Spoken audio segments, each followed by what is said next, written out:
The student academy, UPSC MPSC आणि स्पर्धा परीक्षा मार्गदर्शन केंद्र, अशोकनगर, नांदेड. चलो गुड इव्हनिंग गाईस. चला चला चला चला चला पटकन.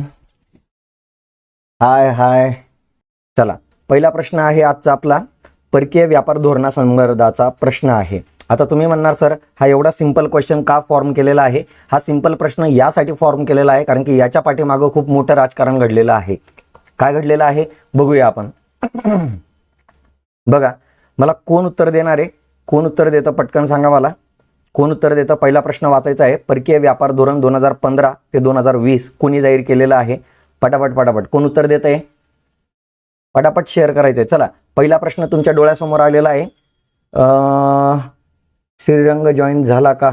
अरे मित्रा, तू पहिले जॉईन हो, बाकीचे सर्व बरोबर जॉईन होणारच आहे. चला, पहिला प्रश्न घ्या. परकीय व्यापार धोरण 2015 ते 2020 कोणी जाहीर केलं होतं? पटकन. नेहमी लक्षात ठेवा मित्रांनो, कोणतंही परकीय व्यापार धोरण हे देशाचे वाणिज्य मंत्री जाहीर करत असतात. आणि आनंद शर्मा, राम, चुकीचं उत्तर आहे मित्रा. बघा, पहिलं जे Shubham Lakade, Nirmala Sitharaman. Okay Shubham, very good. Suchita Walerao madam, चुकीचं उत्तर आहे. सुचिता मॅडम, चुकीचं उत्तर आहे. सूरज, चुकीचं उत्तर आहे. संदीप आणि प्रियंका मॅडम, बरोबर आहे. बघा, एक्सप्लेनेशन बघूया आपण याचं काय महत्त्वाचं आहे. बघा मित्रांनो, हे जे परकीय व्यापार धोरण जे देण्यात आलेलं आहे इथे, हे 2015 ते 2020 या काळातलं परकीय व्यापार धोरण आहे. आणि 2014 मध्ये ज्यावेळी पंतप्रधान नरेंद्र मोदी ज्यावेळी फर्स्ट टाइम निवडून आलेले होते, त्यावेळी त्यांनी जे मंत्रिमंडळ विस्तार केलेला होता, तेव्हा त्यांनी उद्योग व वाणिज्य मंत्रालय जे आहे, उद्योग व वाणिज्य मंत्रालय जे काही आहे, हे निर्मला सीतारामन यांना काय केलेलं होतं? दिलेले होते. कोणाला दिलेले होते? निर्मला सीतारामन यांना दिलेले होते. बघा इथं लिहितोय, निर्मला सीतारामन यांना दिलेलं होतं. आणि या निर्मला सीतारामन या तत्कालीन भारताच्या काय होत्या? वाणिज्य मंत्री होत्या. यांनी हे 2015 ते 2020 हे काय केलेलं होतं? परकीय व्यापार धोरण जाहीर केलेलं होतं. या परकीय व्यापार धोरणाचा जो कालावधी होता मित्रांनो, 1 एप्रिल 2015 ते 31 मार्च 2000, बघा बरं का, 31 मार्च 2020 असा होता. बरोबर. आता मी हा प्रश्न का फॉर्म केलेला आहे समजून घ्या मित्रांनो. तर काय झालेलं होतं 2020 मध्ये, तुम्हाला माहिती आहे 22 मार्चला लॉकडाऊन झालेलं होता. 22 मार्च 2020ला लॉकडाऊन झालेलं होतं आणि 31 मार्चला आपल्याला ह्या परकीय व्यापार धोरण संपणार होतं. परंतु कोरोना कालावधी आल्यामुळे, इकॉनॉमी बंद असल्यामुळे, आपलं इंडियन इकॉनॉमी बंद असल्या कारणाने आपण काय केलेलं होतं की 31 मार्च 2020 रोजी हे धोरण 6 महिन्यांनी वाढवण्यात आलेलं होतं. काय करण्यात आलं होतं?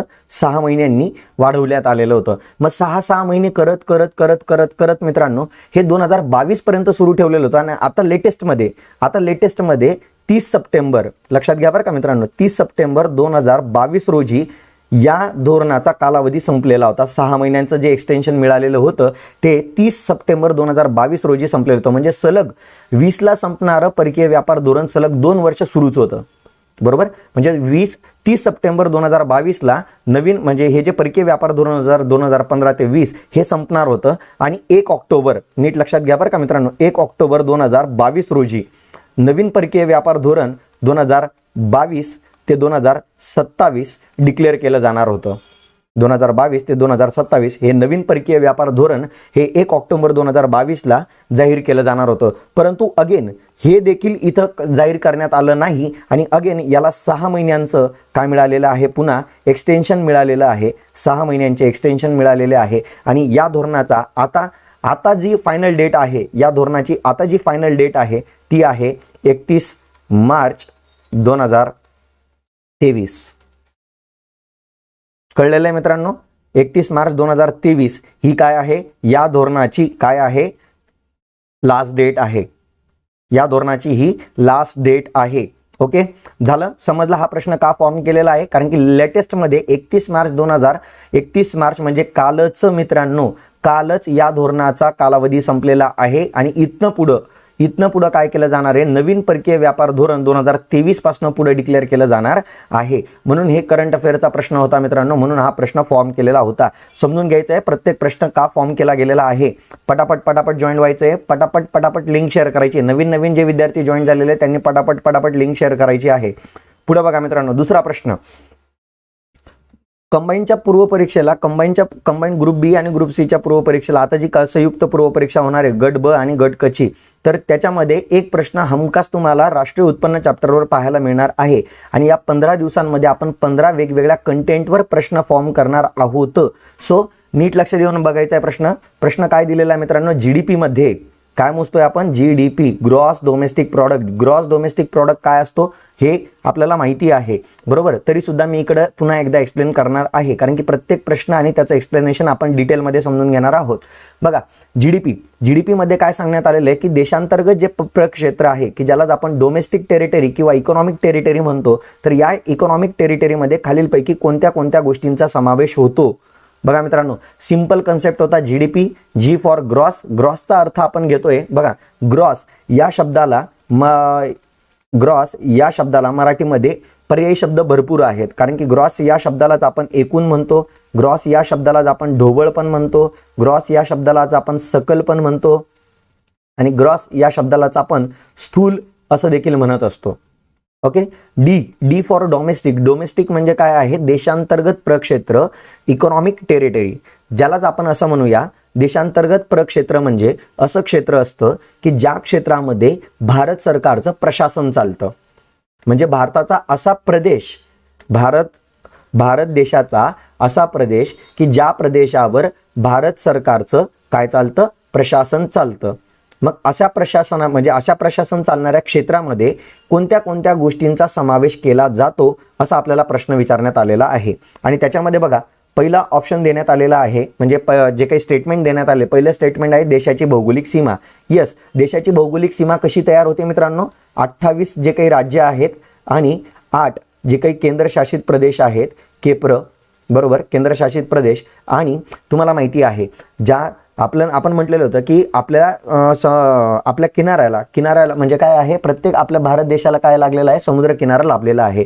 आणि समुद्र किनाऱ्याला लागून मी तुम्हाला बोललो की किनाऱ्यापासून समुद्रामधलं 12 नौटिक मैल अंतर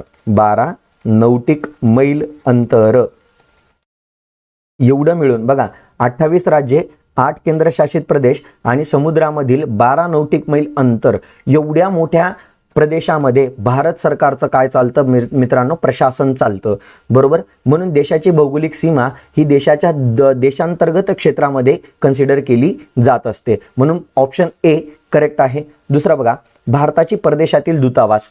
आता बघा मित्रांनो, ही दूतावास जरी भारताच्या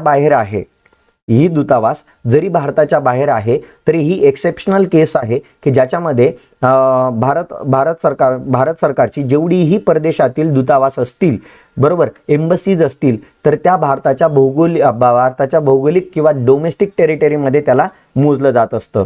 ही एक गोष्ट लक्षात ठेवायची आहे मित्रांनो. त्याचबरोबर भारताची परदेशामध्ये असणारी जी काही सरकारी कार्यालये आहेत आणि सांस्कृतिक केंद्र आहेत, बरोबर, कल्चरल सेंटर्स आणि गव्हर्नमेंट ऑफिसेस जी काही परकीय देशामध्ये आहेत, बरोबर, ती कोणाची आहे, भारत सरकारची आहे. म्हणून तिला डोमेस्टिक टेरिटरीमध्ये मोजलं जात असतं. आणि लास्ट काय आहे, डीचं ऑप्शनमध्ये काय दिलेलं आहे की भारतीयांची परदेशातील मालमत्ता. मग भारतीय जे कोणी अनिवासी भारतीय आहेत, जे भारताच्या बाहेर राहत आहे, किंवा आपण असं म्हणूया जे कोणी भारतीय आहेत जे भारतात राहत आहेत परंतु त्यांची जी काही मालमत्ता आहे, फॉर एक्झाम्पल वाहतूक करणारे विमानं आहेत, अनेक खाजगी जे काही व्यक्ती आहेत त्यांनी वाहतुकीसाठी विमानं खरेदी केलेली आहेत आणि ती विमानं काय करली जात असतात, 2 देशांदरम्यान, 2 इतर देशांमध्ये, म्हणजे भारत देश सोडून 2 इतर देशांमध्ये ते विमानं वाहतुकीचं काम करत असतात. त्याच पद्धतीने जसं विमानं आहेत तशी काही खाजगी भारतीय व्यक्तींची जहाजं देखील आहेत जी 2 देशांदरम्यान वाहतुकीचं काम करतात, बरोबर. मासेमारी करणारे जहाज आहे, तुम्हाला बोललो मी, फिशिंग व्हेसल्स ज्याला आपण असं म्हणतो, फिशिंग व्हेसल्स इंग्लिशमध्ये आपण ज्याला जसं म्हणत असतो, जसं तेल आणि वायू उत्खनन करणारे जहाज देखील भारतीयांचे आहेत की जे इतर देशांमध्ये जाऊन तिकडं काय करत आहे, कार्य करत आहेत. मग अशी मालमत्ता, ही मालमत्ता देखील देशांतर्गत प्रक्षेत्रामध्ये मोजली जात असते मित्रांनो. म्हणून आता बघा, याचं उत्तर कोणी करेक्ट दिलेलं आहे बघूया आपण जरा. Kishore Ade, okay Kishore, very good. Mahesh sir, very good. Mahesh sir पण जॉईन झालेले. चलो चलो पटापट पटापट. ओके, म्हणजे काय, प्रत्येकाचं उत्तर बरोबर दिलेलं आहे. इथे प्रत्येकाने उत्तर बरोबर दिलेलं आहे. याचं उत्तर येणार आहे वरीलपैकी सर्व. ओके, चलो तिसऱ्या प्रश्नाकडे वळूया. कोणाला डाऊट असेल तर मध्येच विचारून घे. चला मित्रांनो, चला सापेक्ष दारिद्र्याविषयी हा प्रश्न टाकण्यात आलेला आहे. सापेक्ष दारिद्र्याविषयी अयोग्य विधान ओळखायला लावलेलं आहे मित्रांनो. आपल्याला कोणतं विधान ओळखायचं आहे? अयोग्य विधान ओळखायचं आहे. पहिल्यात महत्वाची गोष्ट, सापेक्ष दारिद्र्य काय असतं समजून घ्या मित्रांनो. जेव्हा देशातील व्यक्तींचे दोन गट केले जातात, एक अतिउच्च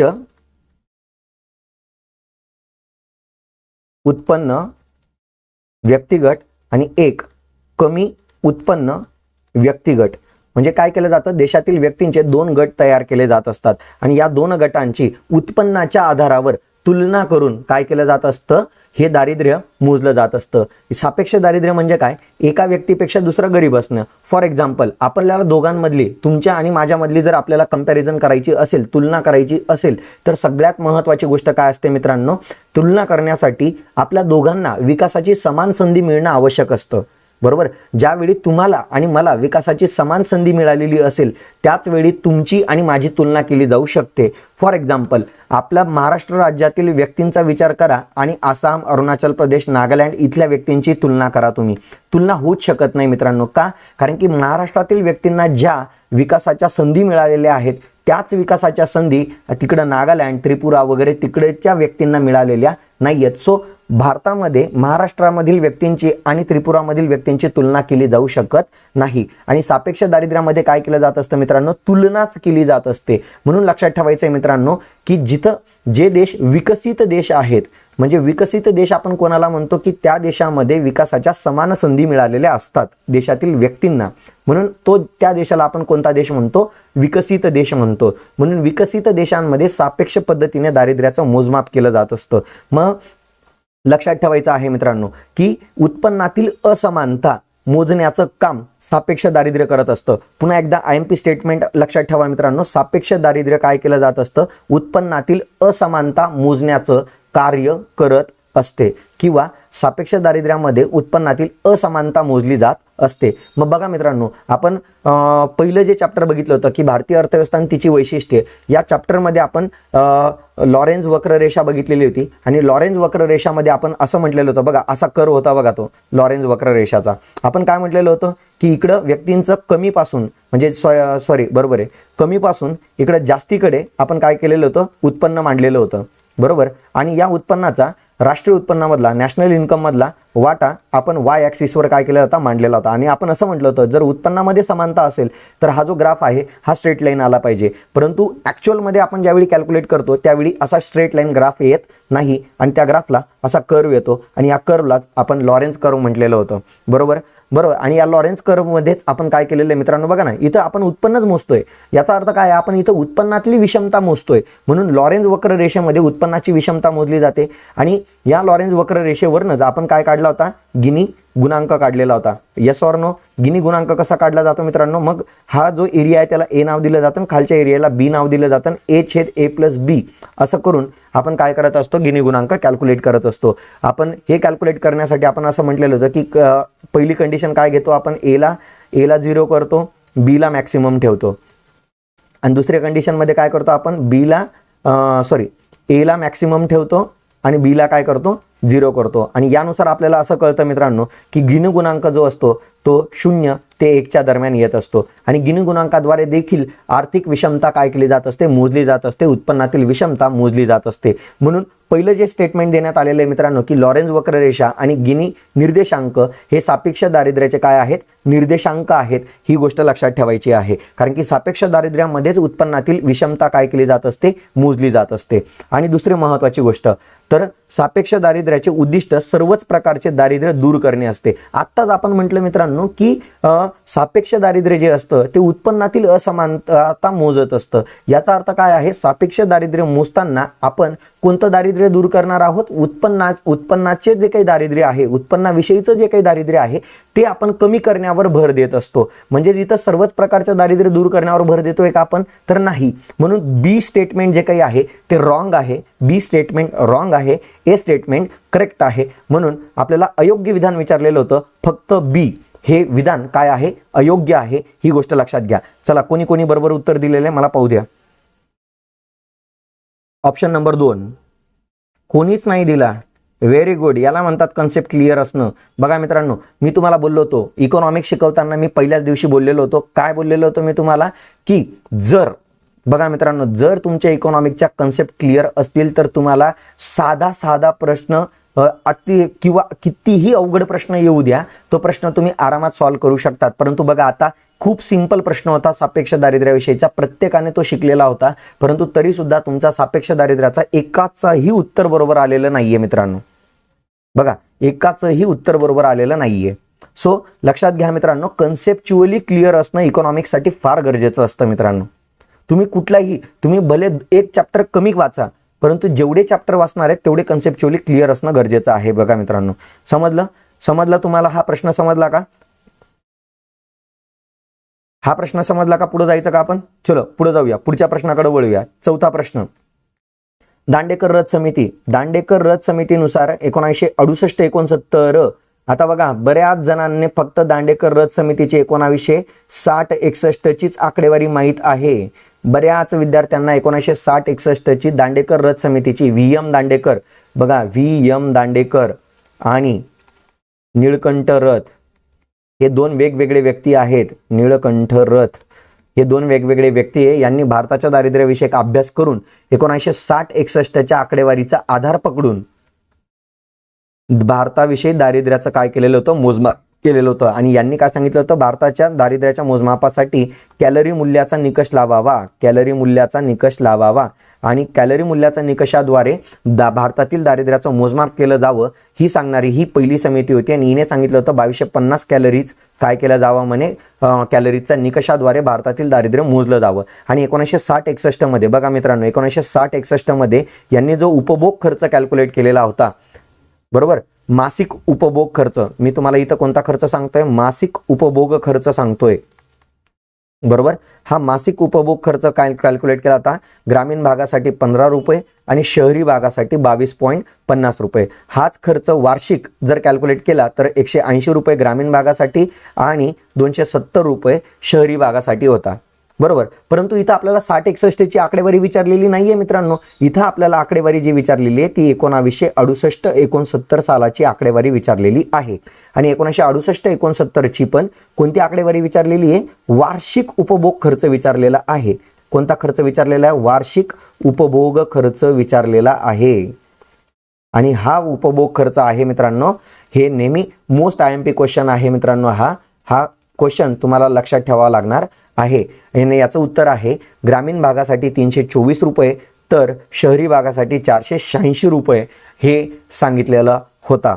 ओके, बरेच जणांनी फक्त 60-61 ची आकडेवारी पाठ केलेली आहे, परंतु दांडेकर रथ समितीची 1968-69 ची देखील आकडेवारी विचारण्यात आली, म्हणजे देण्यात आलेली आहे. आपल्या जवळ अवेलेबल आहे डेटा. सो त्या आकडेवारीवर देखील प्रश्न विचारला जाण्याची शक्यता आहे. तुम्हाला ते लक्षात राहायला हवं. ओके, चला पुढे चला मित्रांनो. किती जणांनी बरोबर दिलेलं आहे बघू द्या मला. Swati Ahire 3. Yes, very good Swati madam, very good. Suchita madam, very good 3. Okay, very good. Sandeep, very good, very good, very good. चलो, आयोग योग मध्ये गोंधी. ओके, काही हरकत नाही. चला पुढच्या प्रश्नामध्ये जाऊया. Akanksha Ingale, sir green colour writing दिसत नाही, प्लीज ब्लॅक घ्या. ओके, चला ब्लॅक घेतो, कलर चेंज करून घेतो, कलर चेंज करतो. पुढचा बघा, पुढच्या प्रश्नाकडे जाऊया.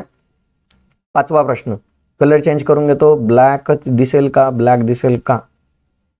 थांबा 1 मिनिट, ब्लॅकने लिहून बघतो. चलो, ब्लॅक दिसतंय. ब्लॅक दिसतंय का आता? मला क्लिअर करा, ब्लॅक दिसतंय का आता? ब्लॅक दिसत असेल तर मला सांगा, म्हणजे ब्लॅक पेन यूज करायला बरं मला. चलो पटापट पुढच्या प्रश्नाकडे जायचंय आपल्याला. ब्लॅक पेन दिसतोय का? चलो, ब्लॅक पेन दिसत असेल तर आपण पुढे जाऊया. बघा प्रश्न वाचा. प्रश्न काय देण्यात आलेला आहे? भारतातील प्रत्येक व्यक्तीला, बघा मित्रांनो, हा बँकिंग सेक्टर मधला प्रश्न आहे. हा बँकिंग सेक्टर मधला करंट अफेअरचा प्रश्न आहे आणि फार महत्वाचा प्रश्न आहे. बघा मित्रांनो, काय देण्यात आलेला आहे? भारतातील प्रत्येक व्यक्तीला डिजिटल पेमेंटचा वापरकर्ता बनवण्याच्या उद्देशाने मिशन, बघा बरं का मित्रांनो, मिशन हर पेमेंट डिजिटल, हर पेमेंट डिजिटल हा उपक्रम खालीलपैकी कोणत्या बँकेने सुरू केलेला आहे? बघा मित्रांनो, असेच प्रश्न एक्झाम मध्ये विचारले जात असतात मित्रांनो. असेच प्रश्न एक्झामला विचारले जात असतात. अगदी बारीक बारीक मुद्दे असतात आणि ते आपल्याकडनं करंट अफेअर मधून वाचताना सुटून जातात मित्रांनो. सो पटकन लक्षात घ्यायचंय, मिशन हर पेमेंट डिजिटल, बरोबर, की भारतातल्या प्रत्येक व्यक्तीला मोबाईलमधून डिजिटल पेमेंटद्वारे व्यवहार करता यावे यासाठी हा उपक्रम सुरू करण्यात आलेला आहे. हा उपक्रम कोणत्या बँकेने सुरू केलेला आहे असा प्रश्न विचारलेला आहे. ब्लॅक पेनचं तुम्हाला अक्षर दिसतंय का तिकडं? लक्षात घ्या मित्रांनो, लक्षात घ्या. चला चला चला चला चला, प्रत्येकाचं उत्तर चुकतंय उत्तर. पंजाब नॅशनल बँक नाहीये मित्रांनो, पंजाब नॅशनल बँक नाहीये. तर ते आहे, पंजाब नॅशनल बँक नसून ते आरबीआय आहे. आरबीआय ही बँकांची नियंत्रक आहे. आरबीआय ही बँकांची नियंत्रक आहे. आरबीआय ही बँकांची काय आहे? नियंत्रक आहे. आणि नियंत्रक असल्या कारणाने, लक्षात घ्या मित्रांनो, आरबीआय ही बँकांची नियंत्रक असल्या कारणाने महत्वाची गोष्ट काय आहे की आरबीआय भारतामध्ये बँकिंग प्रणालीचा विकास व्हावा यासाठी प्रयत्नशील असते.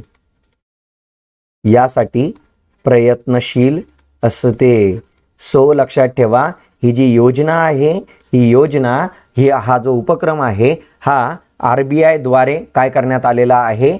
जाहीर करण्यात आलेला आहे. ओके.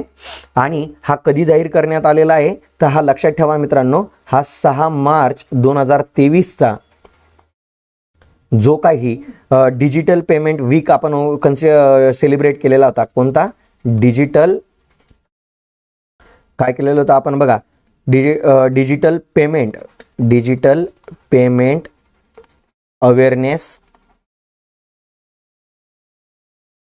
वीक आपण सेलिब्रेट केलेला होता. 6 मार्च 2023चा जो काही वीक होता, त्या वीकला आपण डिजिटल पेमेंट अवेअरनेस वीक म्हणून सेलिब्रेट केलेला होता.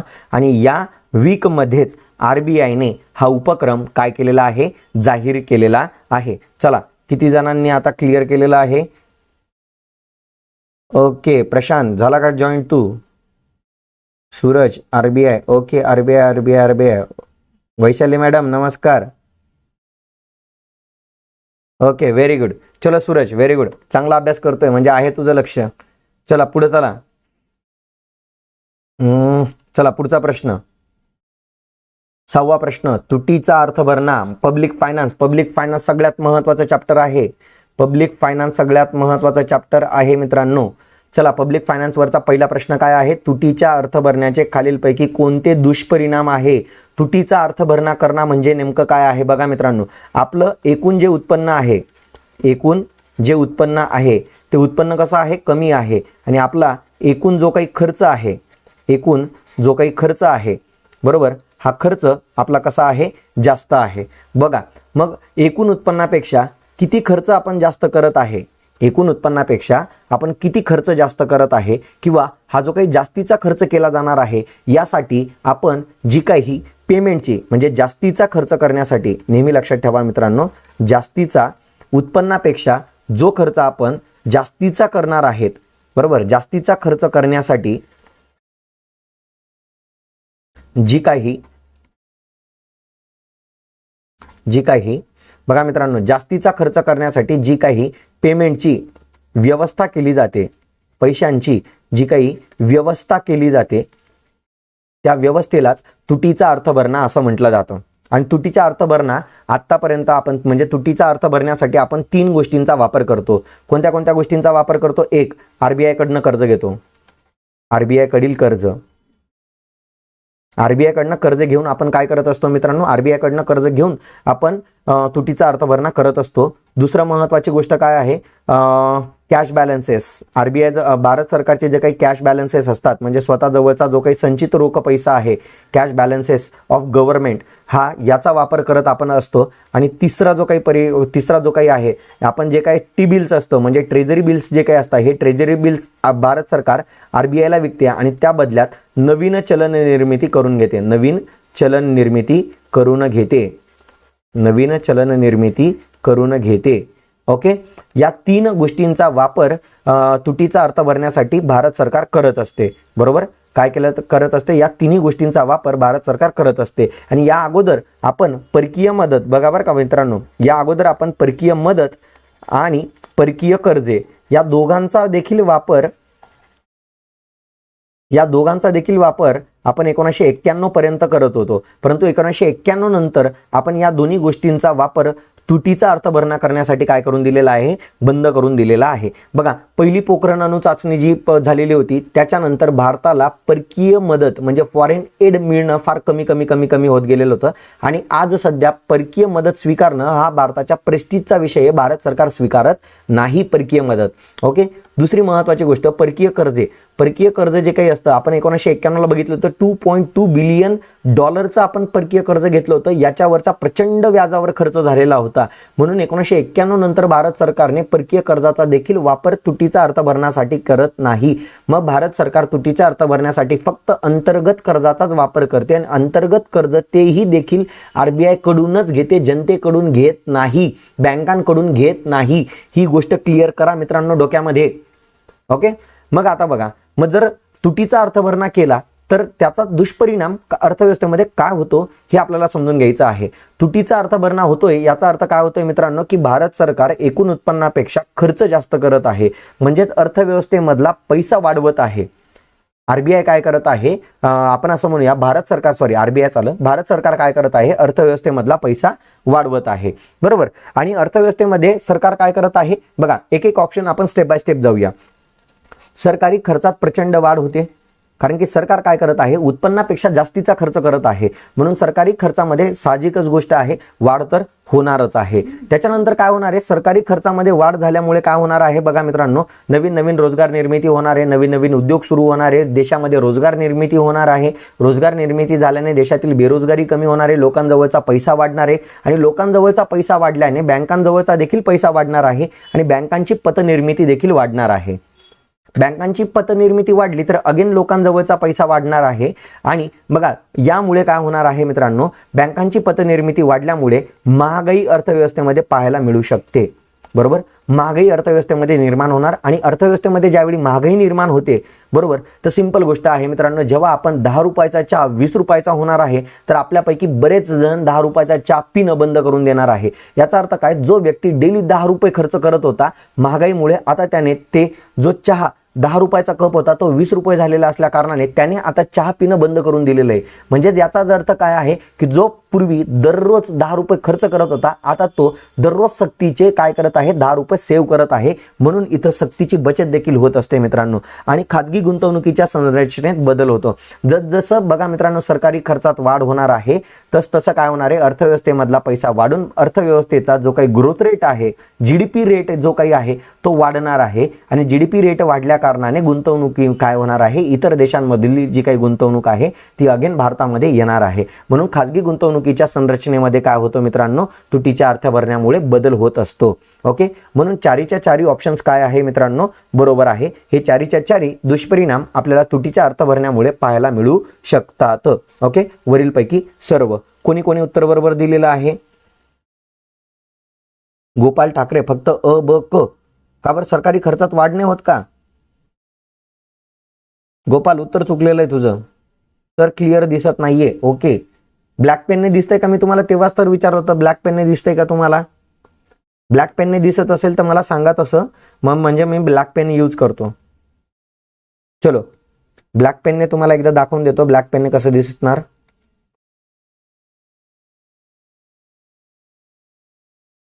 चला मित्रांनो, दिसतोय का ब्लॅक पेन? दिसतोय का? चला सांगा मला पटकन, ब्लॅक पेन दिसतोय का? झालं क्लिअर? येलो घ्या sir. Sir black pen use करा. Black pen yes, black yes दिसतोय. येलो घ्या, ब्लॅक घ्या. अरे मित्रांनो, तुम्हाला समजण्याशी मतलब घ्या. ब्लॅक घ्या. चला ब्लॅक दिसतोय ना तिथं? मला पण दिसतोय. चला ब्लॅक मला पण दिसतोय समोर माझ्या स्क्रीनवर. ब्लॅक पण चांगला दिसतोय. चलो ब्लॅक पेनने करूया आपण. ओके. बघा मित्रांनो, ज्यांना क्लिअर दिसत नसेल त्यांनी काय करून घ्यायचंय, स्वतःचे आपले काय करायचे आहे, हे वाढून घ्या मित्रांनो, क्लिअरिटी वाढून घ्या. ओके, ब्लॅक पेन दिसतोय. चलो स्वाती आयरे मॅडम काय म्हणताय, सर येलो घ्या. Okay okay okay okay, white राहू द्या. अरे वा वा वा वा वा. बरं, इंद्रधनुष्याचे कलर सांगत नाहीये मित्रांनो तुम्ही. चला पुढे जाऊया. एकच कुठला तरी राहू देऊ. पुढच्या प्रश्नाला आपण ब्लॅक घेऊन, एका प्रश्नाला आपण येलो घेऊन टाकू. चला आता पहिले ब्लॅक वाल्यांना खुश करून टाकून नंतर येलो वाल्यांना खुश करूया. चला 7वा प्रश्न घ्या पटकन. आपल्याला आणखी 7 प्रश्न बघायचे. जोड्या जुळवा, योग्य जोड्या जुळवा. बघा मित्रांनो, आत्ताच रिसेंटली 1 फेब्रुवारी 2023ला बजेट डिक्लेअर झालेलं आहे आणि बजेट डिक्लेअर करण्याचं काम विशिष्ट डिपार्टमेंटकडे दिलेलं असतं. काय केलेलं असतं? बजेट तयार करण्याचं काम विशिष्ट डिपार्टमेंटकडे दिलेलं असतं. बरोबर. मग आता इथं काय देण्यात आलेलं आहे? इथं काही वेगवेगळे 3 देश देण्यात आलेले आहेत आणि 3 देशांमध्ये बजेट तयार करण्याचं काम कोणतं डिपार्टमेंट करत आहे हे विचारण्यात आलेलं आहे मित्रांनो. आपल्याला हा प्रश्न कोणी विचारही केलेला नसेल मित्रांनो. असा प्रश्न एक्झामला विचारण्याची दाट शक्यता असते मित्रांनो. बघा, भारत देश, भारतामध्ये बजेट तयार करण्याचं जे काम आहे मित्रांनो, ते बघा भारतामध्ये काय आहे? वित्त मंत्रालय आहे. मी तुम्हाला फ्लो चार्ट सांगतो. बघा, भारतामध्ये वित्त मंत्रालय आहे आणि वित्त मंत्रालयाच्या अंतर्गत, बघा वित्त मंत्रालयाच्या अंतर्गत डिपार्टमेंट ऑफ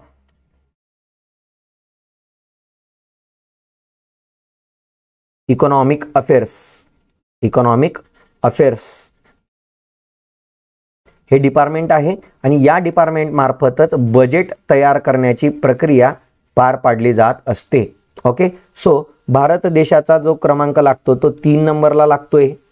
त्याच्यानंतर इंग्लंड देशामध्ये बजेट तयार करण्याचं काम ट्रेझरी डिपार्टमेंट करतं आणि अमेरिकेमध्ये office of management and budget. म्हणजेच काय आहे?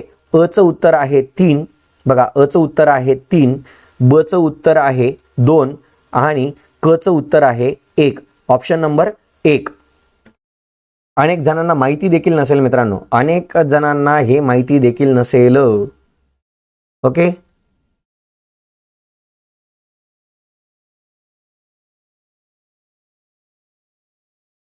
नॅशनल डिजिटल पेन प्लॅटफॉर्म कोणाचा रे मित्रा? ब्लॅक पेनच यूज करतोय की? तुला कोणता कलर दिसतोय? ओके चलो. ओके, समजलाय प्रश्न की भारतामध्ये डिपार्टमेंट ऑफ इकॉनॉमिक अफेअर्स तर्फे बजेट तयार केला जात असतो. इंग्लंडमध्ये ट्रेझरी डिपार्टमेंटकडनं बजेट तयार करण्याची प्रक्रिया पार पाडली जात असते. तर अमेरिकेमध्ये office of management and budget या डिपार्टमेंट मार्फत बजेट तयार केला जात असतो. ओके चलो पुढचा प्रश्न. आता येलो वाल्यांना खुश करूया. येलो वाले कुठे गेले? येलो वाले. ओके चलो, येलो वाल्यांना खुश करूया. येलो वाल्यांसाठी प्रश्न काय आहे? शून्याधारित अर्थसंकल्प, झिरो बेस बजेट. कोणता budget? Zero based budget. Zero base budget. Okay, zero base बजेटवर प्रश्न विचारण्यात आलेला आहे. खालील विधाने अभ्यासा आणि अयोग्य विधाने कोणती? अयोग्य विधान कोणते हे विचारण्यात आलेलं आहे. पहिला सेंटेन्स बघा. या संकल्पनेचे जनक पीटर ए पियर आहेत. ओके, हे विधान अगदी करेक्ट आहे. पीटर ए पियर यांनीच काय करण्यात आलेलं होतं? शून्याधारित अर्थसंकल्पाची काय मांडलेली होती? संकल्पना मांडलेली होती. आणि ही जी संकल्पना आहे मित्रांनो, ही सर्वप्रथम अमेरिकेमध्ये 1973-74 मध्ये जॉर्जिया राज्यामध्ये जिमी कार्टर हे काय होते? गव्हर्नर होते. हे कोण होते? जिमी कार्टर हे काय होते? गव्हर्नर होते जॉर्जिया राज्याचे. आणि त्यांनी सर्वप्रथम या संकल्पनेचा वापर करून अर्थसंकल्प काय केलेला होता? जाहीर केलेला होता. बरोबर. आणि तिसरं स्टेटमेंट काय देण्यात आलेलं आहे की भारतात सरकारी स्तरावर 1983 मध्ये सर्वप्रथम विज्ञान आणि तंत्रज्ञान विभागासाठी ही संकल्पना वापरण्यात आलेली होती. येस, एक्झॅक्टली मित्रांनो, ही संकल्पना भारतामध्ये सरकारी स्तरावर पहिल्यांदा 1983-84 मध्येच काय करण्यात आलेली होती, विज्ञान तंत्रज्ञान क्षेत्रामध्ये वापरण्यात आलेली होती. खाजगी स्तरावर नेहमी लक्षात ठेवा मित्रांनो, खाजगी स्तरावर हा जो अर्थसंकल्प आहे हा ब्रिटानिया इंडस्ट्रीज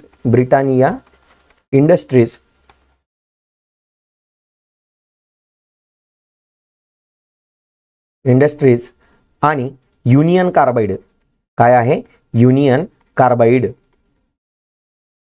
कार्बाइड या कंपन्यांद्वारे काय करण्यात आलेला होता, तयार म्हणजे या कंपन्यांनी स्वतःच्या बजेटसाठी शून्याधारित अर्थसंकल्प काय केलेला होता, मांडलेला होता. ओके, या कंपन्यांनी शून्याधारित अर्थसंकल्प पहिल्यांदा मांडलेला होता. त्याच्यानंतर सरकारी स्तरावर 1983 मध्ये विज्ञान तंत्रज्ञान विभागासाठी याचा वापर करण्यात आलेला होता. आणि त्याच्यानंतर 7वी जी पंचवार्षिक योजना होती, बरोबर, तिचा जो खर्च होता तो वाढतच जात होता आणि तो वाढणाऱ्या खर्चाला वाढत जात जो होता, त्यामुळे काय केलं जात होतं की 7व्या पंचवार्षिक योजनेमध्ये मग शून्याधारित अर्थसंकल्प मांडण्याचा पहिल्यांदा प्रयत्न केला जात होता. ओके, ही एक गोष्ट लक्षात ठेवा मित्रांनो, केला गेलेला होता. त्याच्यानंतर काय झालेलं होतं मित्रांनो, ते झालं. त्याच्यानंतर एक महत्त्वाची गोष्ट लक्षात ठेवा की शून्याधारित अर्थसंकल्प पीटर पियर यांची संकल्पना आहे, जॉर्जिया राज्यात पहिल्यांदा मांडण्यात आलेला होता.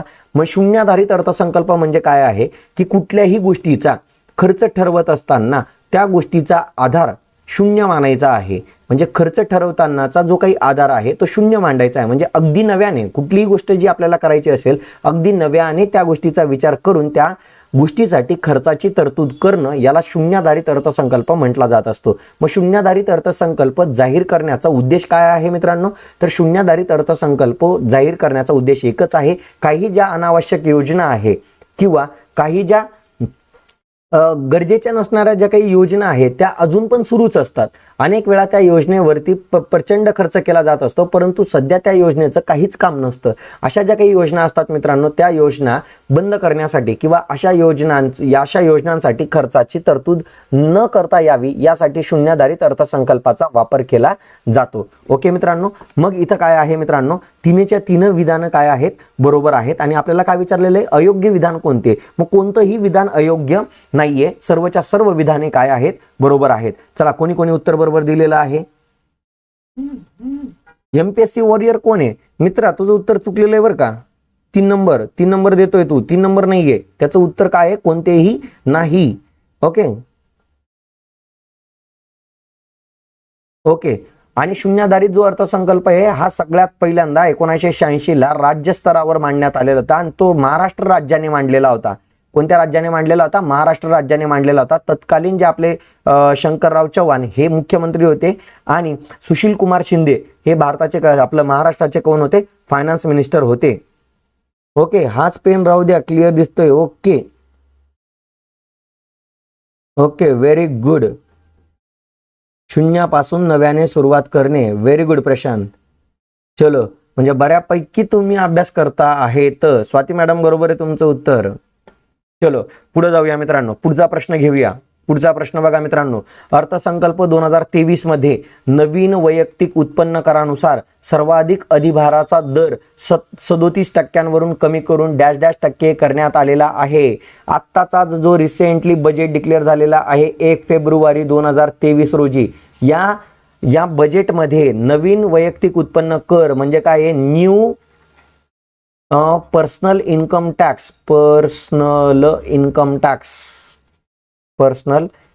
टॅक्स जे रेजिम डिक्लेअर करण्यात आलेले आहे, बरोबर. जे नवीन personal income tax regime declare करण्यात आलेले आहे, म्हणजे जो नवीन इन्कम टॅक्स आहे हा भारतामध्ये 1 एप्रिल 2023 पासून लागू केला जाणार आहे, बरोबर.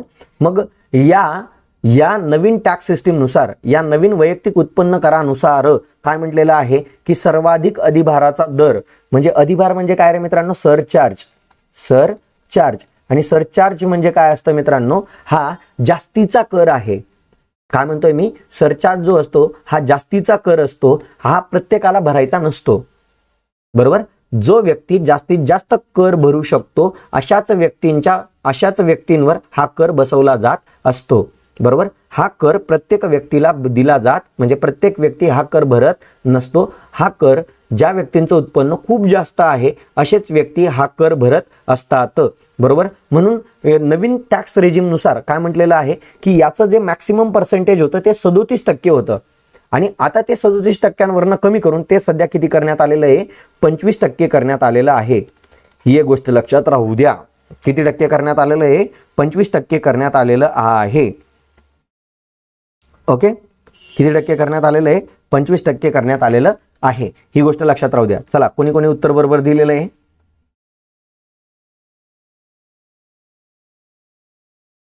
Okay, very good, very good, very good, very good, very good मित्रांनो. चलो, 25% करण्यात आलेलं आहे. ही गोष्ट लक्षात ठेवा. बघा मित्रांनो, जे प्रश्न घेतोय ते करंट आणि आपला टॉपिक रिलेटेड आहे बरं का.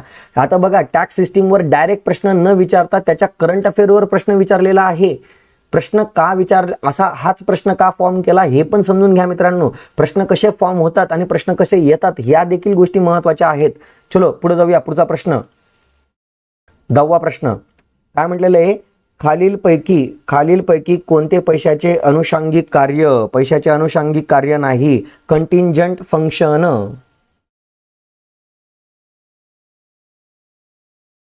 कंटिंजंट फंक्शन्स ऑफ मनी. अनुषंगिक कार्य. आता बऱ्याच जणांना माहिती आहे मित्रांनो, बऱ्याच लक्षात ठेवा, बऱ्याच जणांना पैशाची फक्त प्राथमिक कार्य माहिती आहेत. कोणती कार्य माहिती आहे, प्राथमिक आणि दुय्यम कार्य माहिती आहेत. परंतु लक्षात ठेवा मित्रांनो, पैशाची अनुषंगिक देखील कार्य आहेत. बरोबर. हे स्टेट बोर्डच्या बुकमध्ये देण्यात आलेलं आहे, परंतु आपल्याला स्टेट बोर्ड उघडण्याची सवडच कुठं आहे आपल्याला, बरोबर की नाही, वेळच नाही आहे आपल्याला स्टेट बोर्ड ओपन करण्याची. तर बघा मित्रांनो, आता तर लक्षात घ्या, प्राथमिक कार्य कोणते कोणते आहेत लक्षात घ्या. प्राथमिक कार्य मी इथं लिहितो पहिले, प्राथमिक. नीट लक्षात घ्या, पैशाची प्राथमिक कार्य काय आहे रे मित्रांनो, तर पैशाची विनिमयाचं माध्यम आणि मूल्यमापनाचं साधन. काय आहे, विनिमयाचं माध्यम, विनिमयाचे माध्यम. बघा, विनिमयाचं माध्यम आहे आणि काय आहे, हिशोबाचं एकक आहे. हिशोबाचे एकक. ओके. द्वितीय कार्य किंवा दुय्यम कार्य काय आहे, दुय्यम कार्य काय आहे, एक मूल्य संग्रहण आहे, मूल्य संग्रहण आहे. नंतर आस्थगित देयता आहे, आस्थगित देयता आहे, आणि मूल्य हस्तांतरण आहे, मूल्य हस्तांतरण. ओके. हे तीन कोणती कार्य आहेत मित्रांनो, प्राथमिक आणि दुय्यम कार्य आहेत. मग आता बघा, इथं कोणती कार्य विचारलेली, अनुषंगिक कार्य विचारलेली आहे. मग आता तुम्हाला इथं दिसतंय मित्रांनो, इथं तुम्हाला काय दिसतंय, राष्ट्रीय उत्पन्नाचे मोजमाप करणे. हे प्राथमिक आणि दुय्यम कार्य देखील नाहीये. याचा अर्थ काय, हे अनुषंगिक कार्य असू शकतात. बघा, तुम्हाला नुसतं प्राथमिक आणि दुय्यम कार्य जरी परफेक्ट माहिती असल्यात तरी तुम्ही या प्रश्नाचं उत्तर सॉल्व्ह करू शकत होते. ओके. मग अनुषंगिक कार्य कोणतं आहे, राष्ट्रीय उत्पन्नाचं मोजमाप करणं. राष्ट्रीय उत्पन्नाचे मोजमाप हे देखील पैशांच्या आधारावरच केलं जात आहे. पतपैशाचा आधार बँकांद्वारे, पतपैसा म्हणजे काय, जो पैसा बँकांद्वारे क्रिएट केला जातो. बँका जेव्हा अर्थव्यवस्थेमध्ये कर्ज वाटतात, या कर्ज वाटल्यामुळे अर्थव्यवस्थेतला जो काही पैसा वाढतो, त्या वाढलेल्या पैशालाच पतपैसा म्हटला जात असतो. पतपैसा निर्माण करण्याचं काम हे फक्त बँका करत असतात, आरबीआय करत नाही. पतपैशावर नियंत्रण ठेवण्याचं काम आरबीआयचं आहे, परंतु आरबीआय पतपैसा निर्माण करत नाही. ही गोष्ट लक्षात घ्या मित्रांनो डोक्यामध्ये. ओके. समजलं. म्हणजे पतपैशाचा आधार हे देखील पैशाचं अनुषंगिक कार्य आहे, कारण की जेवढा बँकांजवळ पैसा निर्माण होणार, म्हणजे जेवढा बँकांजवळच्या ठेवी जास्तीत जास्त जमा होतील, तेवढं बँका जास्तीत जास्त पतपैसा निर्माण करू शकतात. म्हणून असं म्हटलेलं आहे की पतपैशाचा आधार, जेवढा ऍक्च्युअल पैसा जास्त असेल बँकांजवळचा, तेवढा पतपैसा अर्थव्यवस्थेमध्ये जास्त निर्माण करता येणार बँकांना. म्हणून असं म्हटलं जातं की पतपैशाचा आधार म्हणून पैशांना स्वीकारलं जात असतं. ओके. संपत्तीचे रोखतेत, आता इथं रोखतेत झालेलं आहे ते लक्षात घ्या. रोखतेत रूपांतर करणे. बघा फॉर एक्झाम्पल माझा फ्लॅट आहे, माझी गाडी आहे, तिला विकलं मी, तिचं रूपांतर माझ्या फ्लॅटचं रूपांतर पैशात, गाडीचं रूपांतर पैशात करता येतं आणि पैशांचं रूपांतर इतर वस्तूंमध्ये करता येतं. म्हणून असं म्हटलं जातं मित्रांनो, संपत्तीचे रोखतेत रूपांतर करण्याचं कार्य देखील कोण करत असतो? पैसा करत असतो. म्हणून हे तिघच्या तिघ, पहिले तिन्हीच्या तिन्ही कोणते कार्य आहे? अनुषंगिक कार्य आहे. विलंबित देणी देणे म्हणजेच आस्थगित देयता, म्हणजेच उधारीची देणे देणे, उधारीचे देणे देणे, बरोबर. उधारीची जी काही देणी आहे ती उधारीची देणी देणे यालाच आस्थगित देयता म्हटलं जातं. याला स्टँडर्ड ऑफ डिफर्ड पेमेंट असं इंग्लिशमध्ये म्हटलं जात असतं आणि ज्यालाच मराठीमध्ये विलंबित देणी देण्याचं साधन देखील म्हटलं जात असतं. परंतु हे साधन, हे कार्य, विलंबित देणी देण्याचं कार्य कोणतं कार्य आहे? दुय्यम कार्य आहे. कोणतं कार्य आहे? दुय्यम कार्य आहे, ते अनुषंगिक कार्य नाही. म्हणून ऑप्शन नंबर काय येणार आहे मित्रांनो? ऑप्शन नंबर कोणी करेक्ट उत्तर दिलेलं आहे बघू द्या मला. व्हेरी गुड, अरे वा सूरज, व्हेरी गुड, छान छान अभ्यास झाला तुझा. Asmita madam very good, Prashant very good, Suraj very good, Suraj तुझा ये, Roshni madam very good, Suchita very good, very good. चलो चला झालं, पुढच्या प्रश्नाकडे जाऊया. Swati madam very good. चलो 11वा प्रश्न, 11वा प्रश्न बघायचा आहे बघा मित्रांनो आपल्याला.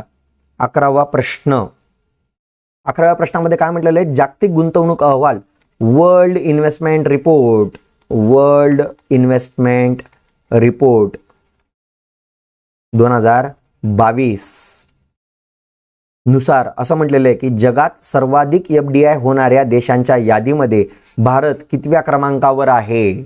बघा मित्रांनो, कोणी विचार देखील केलेला नसेल असा प्रश्न हा फॉर्म करण्यात आलेला आहे. बघा वर्ल्ड इन्व्हेस्टमेंट रिपोर्ट, जे तुम्हाला बोललो ना मित्रांनो, जे तुमच्या जवळचे करंट अफेअरचे बुक्स आहेत त्याच्या बाहेरचेच असे काही प्रश्न आहे, असे काही कंटेंट आहे की जे आपल्या वाचण्यातनं सुटून जातात किंवा जे तुमच्या कंटेंटमध्ये देण्यात आलेल्या नाहीये. ओके, MPSC वॉरियर कोण आहे मित्रा? तू काय गुगल सर्च केलं का काय? गुगल सर्च सगळे गुगल सर्च वाले आहेत. Very good. गुगल सर्च करायचं नाहीये मित्रांनो, गुगल सर्च करू नका, लक्षात घ्या, समजून घ्या. आता हे कोण जाहीर करतं? बघा मित्रांनो, United Nations Conference on Trade and Development, UNCTAD नावाची काय आहे? संस्था आहे. या संस्थेमार्फत हा जागतिक गुंतवणूक अहवाल काय केला जात असतो? जाहीर केला जात असतो. आणि यानुसार म्हणजेच जे सर्वाधिक FDI होणाऱ्या देशांच्या यादीत भारत कितवा आहे? 7वा आहे. मग पहिला देश कोणता आहे की सर्वाधिक FDI होणाऱ्या देशांच्या यादीमध्ये टॉप 5 आपण बघूया. टॉप 5 बघूया कोण आहे टॉप 5. 1 नंबर आहे सिंगापूर, 2 नंबर आहे USA, 1 number 2 number USA, 3 number आहे मॉरिशस, 4 नंबर आहे नेदरलँड आणि 5 नंबर आहे मित्रांनो स्वित्झर्लंड.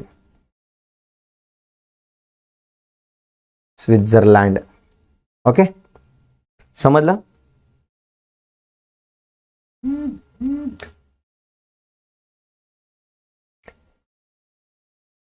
चलो झालं, पुढे चला, पुढच्या प्रश्नाकडे जाऊया. काय आहे पुढचा प्रश्न देण्यात आलेला आहे? वाहतूक व दळणवळण या क्षेत्रामध्ये सर्वाधिक खर्च खालीलपैकी कोणत्या पंचवार्षिक योजनेमध्ये करण्यात आलेला होता? सगळ्यात महत्वाचं मित्रांनो, वाहतूक आणि दळणवळण. काय म्हटलेलं आहे बघा मित्रांनो, मी इथं तुम्हाला काही फॅक्च्युअल क्वेश्चन सांगत आहे. जसं जर आपल्याला कृषी आणि जलसिंचन विचारलं, जर आपल्याला कृषी व जलसिंचन विचारलं, नीट लक्ष द्या बरं का मित्रांनो, मी एक चार्टच तयार केलेला आहे PDF मध्ये. बघा, कृषी आणि जलसिंचनावर सर्वाधिक खर्च कोणत्या कोणत्या योजनेमध्ये करण्यात आलेला आहे असं जर विचारलं मित्रांनो, तर पहिली आणि चौथी पंचवार्षिक योजना आहे. पहिल्या आणि चौथ्या पंचवार्षिक योजनेमध्ये सर्वाधिक खर्च हा कृषी व जलसिंचनावर करण्यात आलेला होता. त्याच्यानंतर वाहतूक आणि दळणवळण, वाहतूक आणि दळणवळण वाहतूक आणि दळणवळणावर सर्वाधिक खर्च हा दुसऱ्या आणि तिसऱ्या पंचवार्षिक योजनेमध्ये करण्यात आलेला होता. बरोबर. पाचवी जी पंचवार्षिक योजना होती, पाचव्या पंचवार्षिक योजनेमध्ये उद्योगावर भर देण्यात आलेला होता. म्हणजे उद्योगांवर सर्वाधिक खर्च करण्यात आलेला होता. उद्योगांवर सर्वाधिक काय करण्यात आलेला होता? खर्च करण्यात आलेला होता. नंतर ऊर्जा या क्षेत्रावर 6, 7, 8 आणि 9 या पंचवार्षिक योजनेमध्ये ऊर्जा क्षेत्रावर सर्वाधिक खर्च करण्यात आलेला होता. आणि सामाजिक सेवा या क्षेत्रावर 10, 11 आणि 12 या पंचवार्षिक योजनांमध्ये सर्वाधिक खर्च करण्यात आलेला होता. म्हणून बघा आपल्याला काय विचारलेलं आहे? वाहतूक आणि दळणवळण विचारलेलं आहे. मी आता जेवढं येलो पेनमध्ये लिहिलेलं आहे तेवढं लगेच मित्रांनो तुम्ही काय करायचं आहे, तुमची जी काही तुम्ही नोटबुक तयार केलेली असेल एखादी रफ पेज घ्यायचं आहे. त्याच्यामध्ये हे सगळे मुद्दे जे काही एक्सप्लेनेशनमध्ये तुमच्या वाचण्यात आलेले नाही आहे ते सगळे मुद्दे तुम्ही काय करायचे? लिहून ठेवायचे आहेत. ओके. तुम्हाला काय करायचं आहे? हे सगळं लिहून ठेवायचं आहे मित्रांनो. लक्षात घ्या मित्रांनो. ओके. चलो, मग याचं उत्तर काय येणार आहे? वाहतूक आणि दळणवळणाशी संबंधित कोणती पंचवार्षिक योजना आहे? दुसरी आणि तिसरी. मग दुसरी पंचवार्षिक योजना आणि तिसरी पंचवार्षिक योजना म्हणजे ऑप्शन नंबर काय आहे? ए आणि बी. फक्त ए आणि बी. Option number 2. चलो, झालंय clear?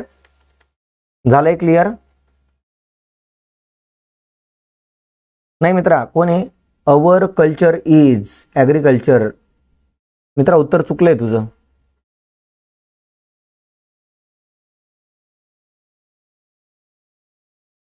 Shrirang Gaikwad. Okay. MPSC warrior Shrirang Gaikwad आहे का?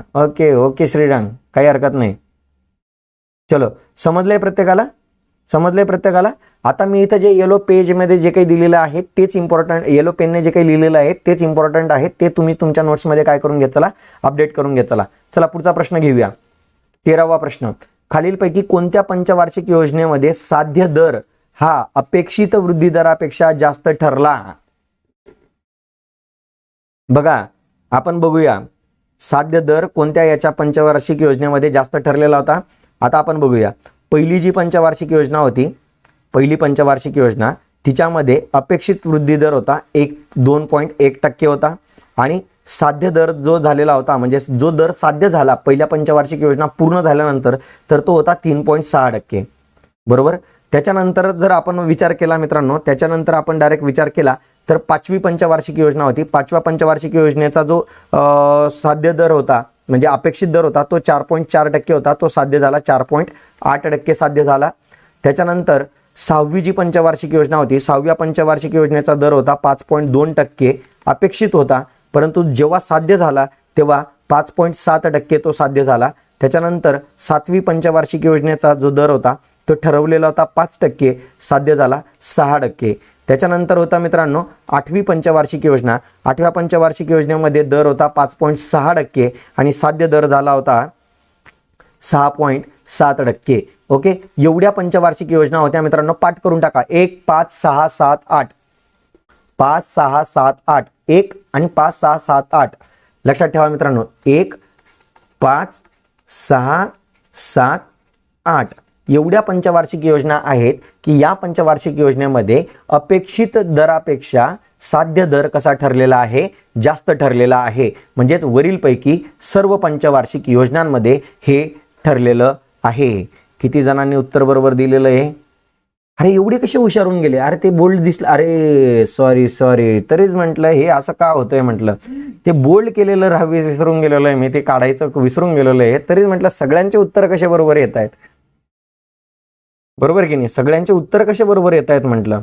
चला, हुशार आहेत तुम्ही, सगळे हुशार आहेत. चला पुढच्या प्रश्नाकडे जाऊया. डाऊट असल्यास विचारून घेत चला बरं का. सर ही पीपीटी भेटेल का?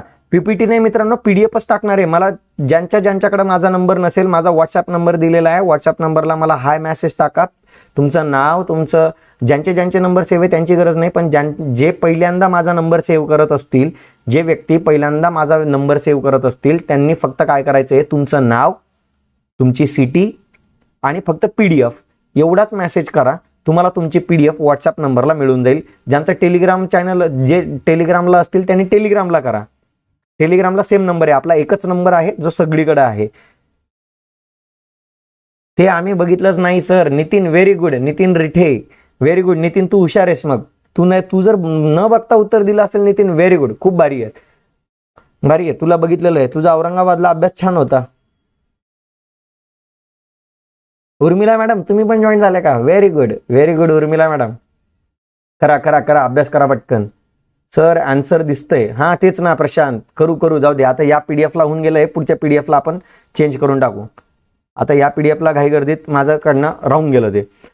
14वा प्रश्न बघा, सेकंड लास्ट प्रश्न मित्रांनो. 23 ऑगस्ट 1996 रोजी स्थापन करण्यात आलेल्या सार्वजनिक क्षेत्र निर्गुंतवणूक आयोगाचे अध्यक्ष खालीलपैकी कोण होते? म्हणजेच हा जो सार्वजनिक क्षेत्र निर्गुंतवणूक आयोग होता, डिसइन्व्हेस्टमेंट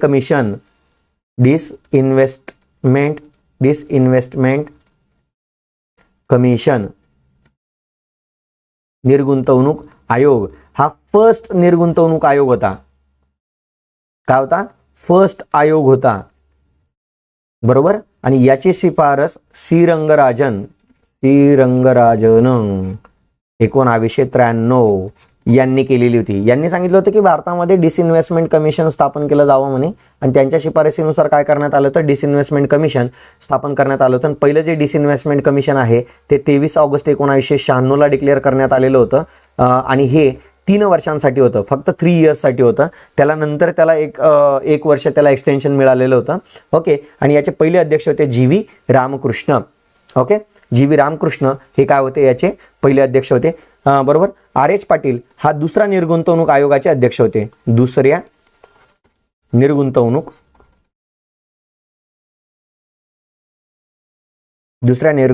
आयोगाचे काय होते? हे अध्यक्ष होते. दुसऱ्या निर्गुंतवणूक आयोगाचे हे काय होते?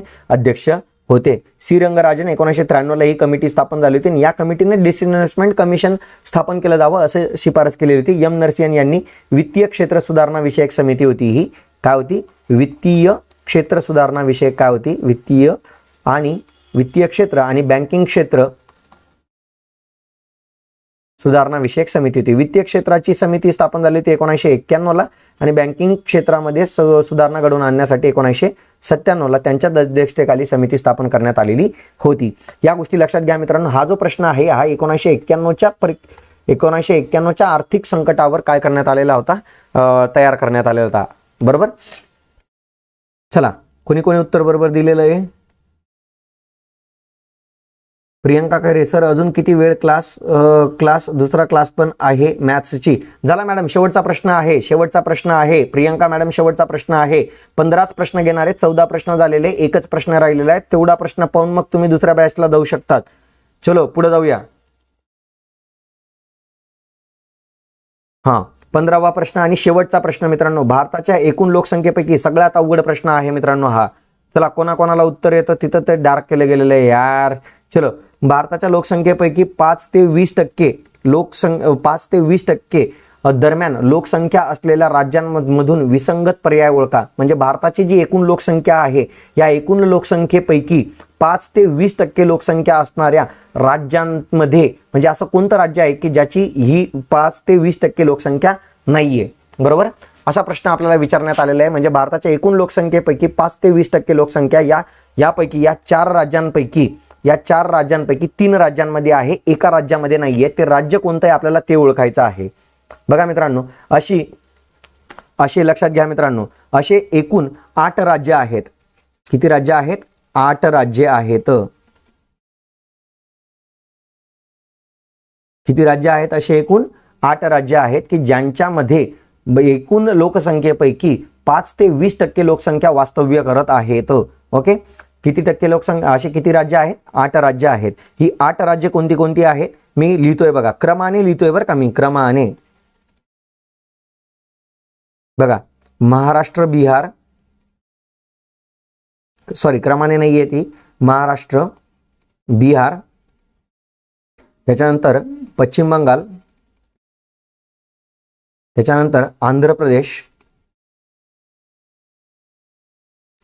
त्याच्यानंतर आहे मध्य प्रदेश, तमिळनाडू, त्याच्यानंतर आहे राजस्थान आणि कर्नाटक. राजस्थान आणि कर्नाटक. ओके, मग याच्यामध्ये गुजरात नाव दिसतंय का? नाही, म्हणून कोणता ऑप्शन येणार? Option number 2 Gujarat. ओके, चलो, कोणी कोणी उत्तर बरोबर दिलेलं आहे? सगळ्यांनीच उत्तर बघून बरोबर दिलेलं आहे. बोललो ना मी तुम्हाला, हा थोडा अवघड क्रिटिकल प्रश्न आहे. बघा मित्रांनो, हे प्रश्न लक्षात घ्या. 10% लोकसंख्या, एकूण लोकसंख्येपैकी 10% लोकसंख्या असणाऱ्या राज्य आपल्याला विचारले जाऊ शकतात. 20% लोकसंख्या असणारे राज्य विचारले जाऊ शकतात. आणि असे आहेत, असा डेटा आपल्याला कलेक्ट करावा लागतो मित्रांनो. ओके, सो असा डेटा, असा अवघड जो डेटा आहे तोच एक्झामला विचारला जात असतो. ओके, बालिका मॅडम व्हेरी गुड, तुम्ही पण आलेले आहेत. Very good, very good. Sir एकदा एक्सप्लेन करा ना. हो, एक्सप्लेन करतो मित्रांनो. बघा, एकूण जी लोकसंख्या आहे भारताची 2011 नुसार भारताची जी काही एकूण लोकसंख्या आहे, या एकूण लोकसंख्येपैकी 20% लोकसंख्या कोणत्या कोणत्या राज्यामध्ये आहे असं विचारण्यात आलेलं होतं. मग 20% लोकसंख्या असणारी राज्य किती आहेत? 8 राज्य आहेत. किती राज्य आहेत? 8 राज्य आहेत. बघा, पुन्हा एकदा सांगतोय स्नेहा, पुन्हा एकदा ऐका. बघा, एकूण लोकसंख्या जी काही भारताची आहे तिच्यापैकी 20% लोकसंख्या खालीलपैकी कोणत्या कोणत्या राज्यांमध्ये आहे असं विचारण्यात आलेलं होतं. मग 20% लोकसंख्या असणारे किती राज्य आहेत? 8 राज्य आहेत. बरोबर, आणि या 8 राज्यांमध्ये कोणतं राज्य नाहीये? गुजरात राज्य नाहीये. ओके, बाकीचे 8 राज्य तुम्हाला स्क्रीनवर लिहून दिलेली आहेत, ती तेवढी तुम्हाला लक्षात ठेवावी लागणार आहेत. ओके, समजलंय का मग तुम्हाला हे सगळं? चला, ज्यांना PDF हवी असेल त्यांनी आपलं टेलिग्राम चॅनल आहे, टेलिग्राम चॅनलला देखील मी शेअर करून देणार आहे. PDF ही पूर्ण विथ एक्सप्लेनेशन आहे मित्रांनो. ती PDF तुम्हाला मी काय करून देणार? शेअर करून देणार. तुम्ही काय करायचं आहे? ती डाउनलोड करून तुम्हाला काय करायचं आहे? तिचा व्यवस्थित अभ्यास करायचा आहे. ओके, रिक्वेस्ट एकच आहे की जास्तीत जास्त तुम्ही शेअर करा, सबस्क्राईब करा आपल्या चॅनलला आणि जास्तीत जास्त स्टुडंट पर्यंत पोहोचवा मित्रांनो. Okay, very good. Super session and question data. Very good Swati madam, धन्यवाद. चलो, गुड नाईट गाईज.